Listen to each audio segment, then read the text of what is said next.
Assalamu alaikum. I'm Muhammad Abdullah. I am a student of second year MBBS. I am doing my MBBS from Multan Medical and Dental College. I am also a part of Pakistan student community. PSC stands for Pakistan Student Community. First of all, let me introduce Pakistan student community. Pakistan student community is basically a platform to help and guide the students in each and every field.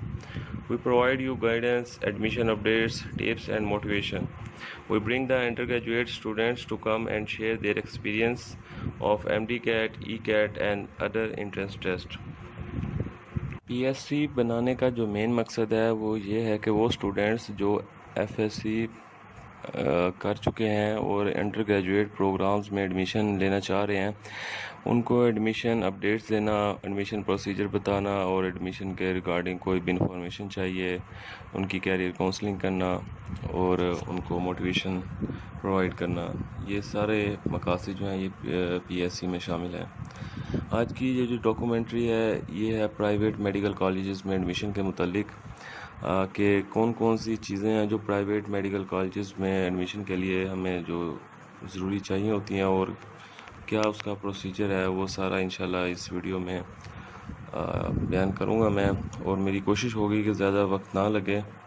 First of all, जैसे ही एक student MCAT का MDCAT जो कि medical and dental college admission test है वो देता है, तो वो बच्चे जो कि अब पब्लिक सेक्टर्स में एडमिशन सिक्योर कर लेते हैं वो तो उनके लिए तो कोई ऐसा मसला नहीं है।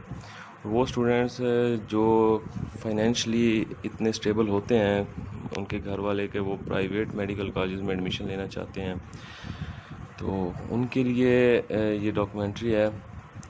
फ़र्स्ट ऑफ़ ऑल आपको प्राइवेट मेडिकल कॉलेजेस जो हैं पाकिस्तान में वो उनके बारे में बता दूं कि यूनिवर्सिटी ऑफ हेल्थ साइंसेज के साथ जो एफिलिएटेड प्राइवेट मेडिकल कॉलेजेस हैं पंजाब में वो आपको स्क्रीन पर भी शो हो रहे होंगे।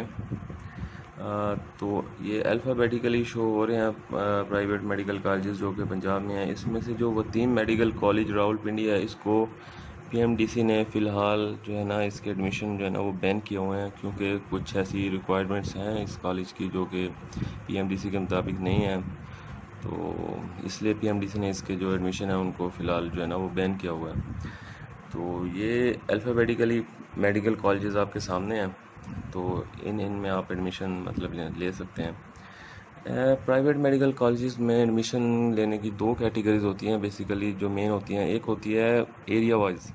अब वो स्टूडेंट्स जो कि फॉर एग्ज़ाम्पल मुल्तान के करीब करीब रहते हैं और वो अपने घर से ज़्यादा दूर जाकर एडमिशन नहीं ले सकते, वहाँ मतलब कि कंफर्टेबल फ़ील नहीं करते, वो चाहते हैं कि हम अपने घर के करीब एडमिशन लें और उनके लिए तो यही होता है कि वो वाला मेडिकल कॉलेज सेलेक्ट करें जो उनके करीब हो और उनमें से वो वाला मेडिकल कॉलेज सेलेक्ट करें कि जो उन सब जो करीब तरीन मेडिकल कॉलेज में सबसे बेस्ट हो। और इसके अलावा एक वो स्टूडेंट्स होते हैं जिनके लिए बाहर रहना ज़्यादा मसला नहीं होता। अब एक जनूबी पंजाब का स्टूडेंट जब लाहौर में जाके एडमिशन लेता है उसके लिए हर हफ्ते जो होता है ना हर वीकेंड पे पॉसिबल नहीं होता कि वो घर आए, और क्योंकि मेडिकल की जो स्टडी होती है ये काफ़ी टाइम मांगती है ना, तो इसलिए जिनको ये कोई ज़्यादा इशू नहीं है कि वो मतलब कि घर के करीब रहें तो वो तो फिर अच्छे अच्छे मेडिकल कॉलेजेस हैं जो जैसा कि Akhtar Saeed medical college Lahore, Sharif medical college, Shalimar medical college, ये पंजाब के टॉप मेडिकल कॉलेजेस हैं प्राइवेट में, तो वहाँ पर ये एडमिशन ले सकते हैं। एडमिशन का प्रोसीजर क्या है? एडमिशन के लिए लगती है सेंट्रल इंडक्शन पॉलिसी CIP जो कि 2018 से लागू कर दी गई है Pakistan medical and dental council की तरफ से। इसके मुताबिक जो तमाम मेडिकल कॉलेजेस हैं वो ख़ुद एडमिशन नहीं करेंगे, UHS जो होगी आप UHS के थ्रू अप्लाई करेंगे मेडिकल कॉलेजेस में, और UHS जो होगी वो इनकी लिस्ट बनाएगी हर मेडिकल कॉलेजेस की, तो फिर हर मेडिकल कॉलेजेस जो है वो एडमिशन करेगा। मतलब मेडिकल कॉलेज खुद सीट प्रोवाइड नहीं करेंगे, ये सारा अब UHS के अंडर आ चुका है due to central induction policy. इसके बाद आ जाते हैं सेंट्रल इंडक्शन पॉलिसी के फ़ायदे क्या हैं। सेंट्रल इंडक्शन पॉलिसी का फ़ायदा ये है कि पहले कुछ प्राइवेट मेडिकल कॉलेजेस थे वो डोनेशन मांगते थे।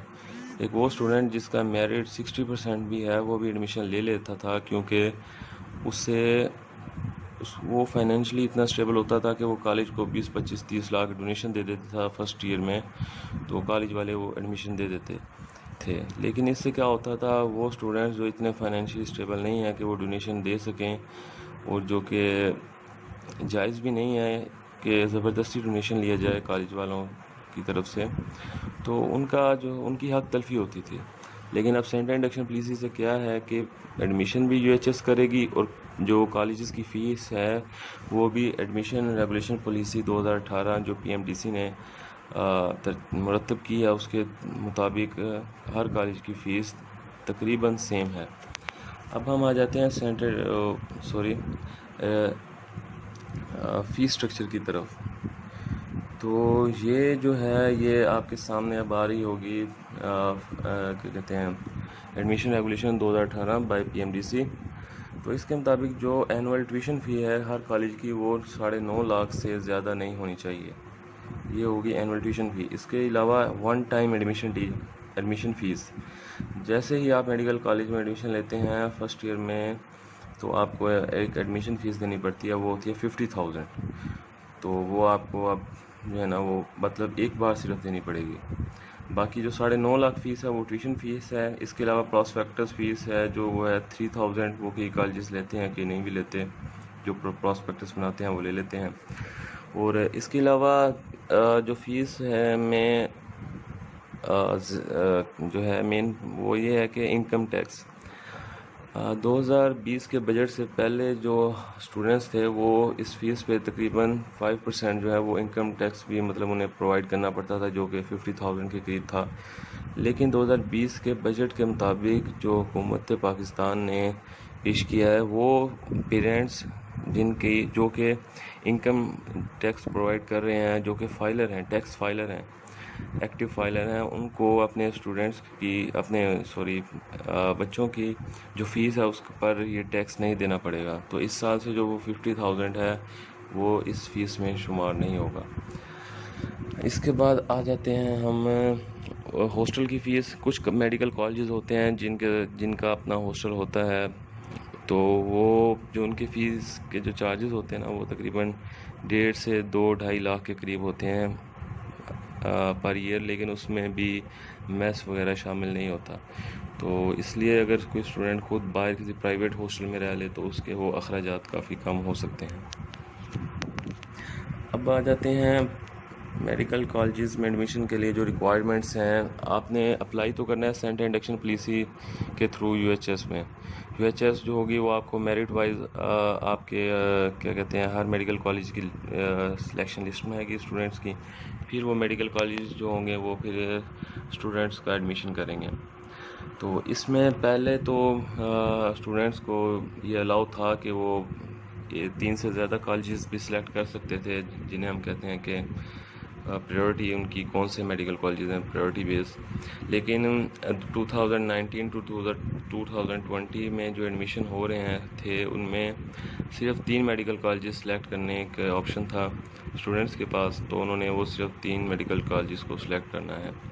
उसमें ये होता है कि अगर आपने फ़र्स्ट प्रायोरिटी किसी ऐसे मेडिकल कॉलेजेस को देनी है जिसमें आपका मतलब एडमिशन लेने का आपकी ख्वाहिश है, तो उसके अलावा भी आपको 1-2 मेडिकल कॉलेज की ऑप्शन देना होगा, क्योंकि अगर आपका उस मेडिकल कॉलेज में नाम नहीं आता तो आपका उन 3 में से किसी एक में नाम आ जाएगा।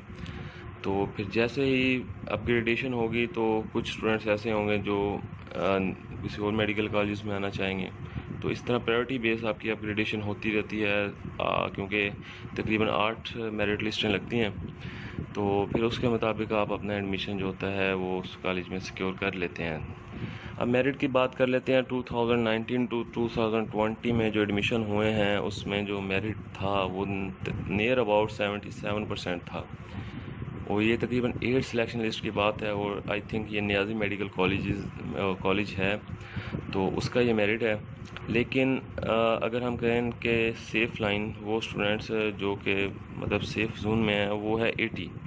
आपको कम से कम 80% मेरिट बनाना होगा अपना, ताकि वो आप इजीली प्राइवेट मेडिकल कॉलेज में एडमिशन ले सकें। और इसके अलावा एक जो अहम पॉइंट है प्राइवेट मेडिकल कॉलेज में admission regulation policy 2008 by PMDC, उसमें ये है वेल्थ स्टेटमेंट। वेल्थ स्टेटमेंट ये होती है कि आपने जो FBR से ना एक स्टेटमेंट बनवानी होती है, उसमें आपने अपने असासाजात शो करने होते हैं और तकरीबन इतने असासाजात शो लाजमी करने होते हैं आपने कि आप खुदा न खास्ता अगर कोई आपको फाइनेंशियली आप स्टेबल नहीं रहते, कुछ ऐसा हो जाता है मिसहैप, तो आपके पास इतने असासाजात, इतने मतलब प्लॉट, गाड़ियाँ वगैरह हैं कि आप अपनी फ़ीस भर दें। क्योंकि पहले ये होता था कुछ स्टूडेंट्स एडमिशन ले लेते थे और खुदा न खास्ता उनके साथ कुछ मिसहैप हो जाता था, किसी के खुदा न खास्ता अब्बू की डेथ हो जाती थी, तो वो फिर इस काबिल नहीं होते थे कि वो अपने मेडिकल में कॉलेज में MBBS की फ़ीस जो है वो उसको पे कर सकें। तो फिर इस वजह से कॉलेज ने इस दफ़ा ये वेल्थ स्टेटमेंट भी डिमांड की है, ये आपको बनवानी पड़ेगी। आप इसका बेहतरीन तरीका यही है कि आप एडमिशन से पहले उसको बना लें।